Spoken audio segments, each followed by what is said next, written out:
नमस्ते। आज हम जिस सोर्स पर बात कर रहे हैं वो एक पॉडकास्ट का छोटा सा हिस्सा है। जज्बा जंक्शन नाम है और ये एक एपिसोड की बस शुरुआत है। एक हवाई जहाज हादसे पर है, उसे श्रद्धांजलि देने वाला एपिसोड है। छोटा सा है पर इसमें जो बात कहने का अंदाज है वो काफ़ी सोचने वाला है। इसमें जैसे शुरू में ही कहा है कि ये चर्चा थोड़ा अलग है, थोड़ा भारी भी, और फौरन ये बात साफ हो जाती है कि ये सिर्फ एक खबर नहीं सुना रहे हैं। जैसा वो कहते हैं, ये किसी का आखिरी सफ़र है। ये वाली बात कि कैसे एक हादसा सिर्फ आंकड़े नहीं होता, ये मुझे ना बहुत दिलचस्प लगा। तो आज हम यही समझने की कोशिश करेंगे कि ये छोटा सा अंश कैसे एक दुखद घटना को महज हादसा नहीं बल्कि उसमें दबे वो अनगिनत जज्बातों की कहानी की तरह पेश करता है। बिल्कुल। और इसमें जो ध्यान देने वाली बात है वो ये है कि ये सोर्स ना सीधे तथ्यों से हट जाता है। फौरन ही वो उस भावनात्मक असर पर फोकस करता है जो पीछे रह जाता है। जैसे वो कहते हैं, सवाल, यादें और एक गहरी खामोशी, है ना। ये सिर्फ जानकारी देना नहीं हुआ, ये तो सुनने वाले को जैसे रुक कर महसूस करने का, थोड़ा सोचने का एक मौका दे रहा है।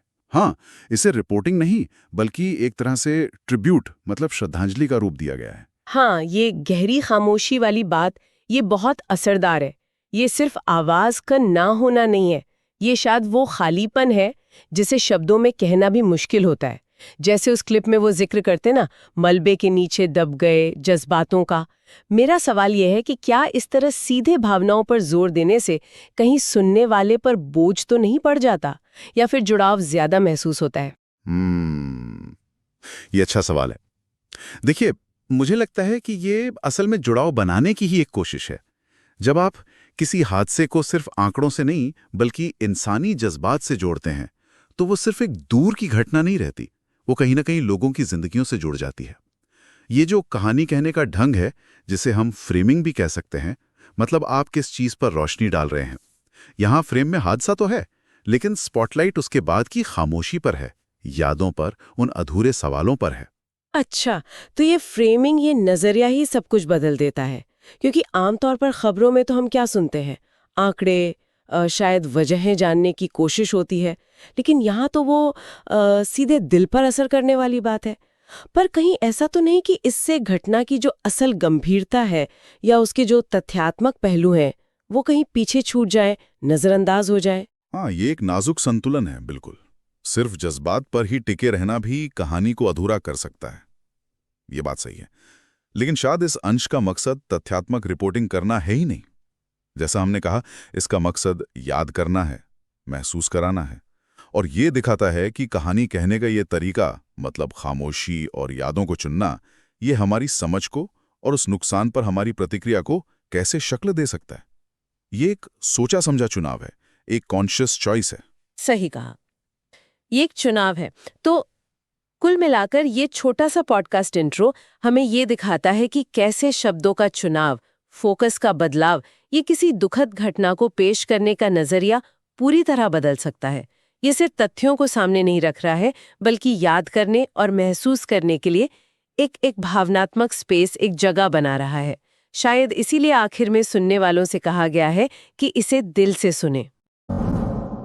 ये 12 जून 2025 की घटना है। जी, और ये एक बहुत ही दुखद घटना है।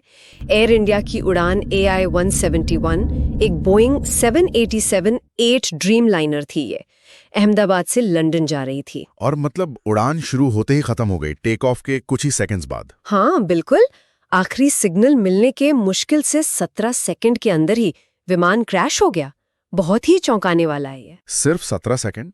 इतने कम वक्त में क्या हुआ होगा, ये सबसे बड़ा सवाल है।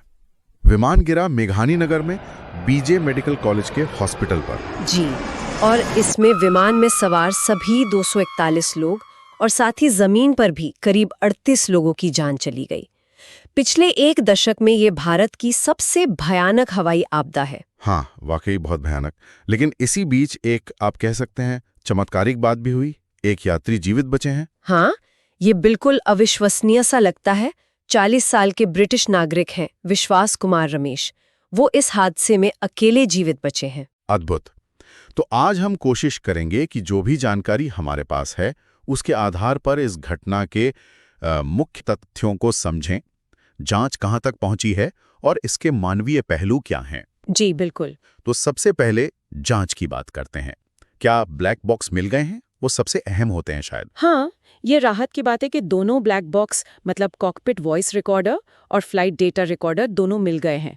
भारत की AAIB air accident investigation bureau वो इनका विश्लेषण कर रही है। अच्छा। और इसमें उनकी मदद के लिए अमेरिका से NTSB, UK की AAIB और हाँ, विमान बनाने वाली कंपनी बोइंग, इनके विशेषज्ञ भी शामिल हैं। तो मतलब एक तरह से अंतर्राष्ट्रीय टीम मिलकर काम कर रही है। ये अच्छी बात है। पर इन रिकॉर्डर से क्या पता चलने की उम्मीद है, खासकर जब सब कुछ इतनी तेजी से हुआ?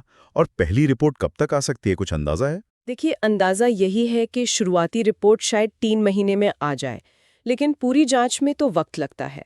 इन्वेस्टिगेटर्स अभी कई चीज़ें देख रहे हैं, जैसे इंजन का परफॉर्मेंस कैसा था, फ्लैप्स की क्या पोजीशन थी, लैंडिंग गियर, ये सब।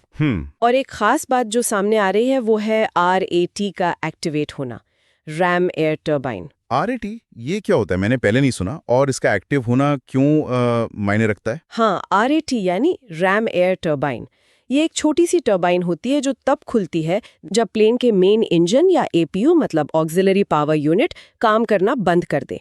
ये हवा के दबाव से घूमकर इमरजेंसी बिजली बनाती है ताकि कुछ जरूरी सिस्टम्स चलते रहें। अच्छा, मतलब ये एक बैकअप पावर सोर्स जैसा है। हाँ बिल्कुल। और अगर ये बात सही है कि RAT क्रैश से सिर्फ 3 सेकंड पहले एक्टिव हुआ, तो ये इस तरफ इशारा करता है कि विमान में बिजली की सप्लाई में कोई बहुत अचानक और गंभीर दिक्कत आई होगी। ये जांच का एक बहुत अहम पॉइंट हो सकता है। समझ गया। मतलब पावर लॉस का एंगल।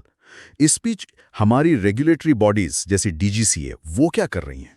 जी, DGCA यानी director general of civil aviation, उन्होंने एयर इंडिया से पायलट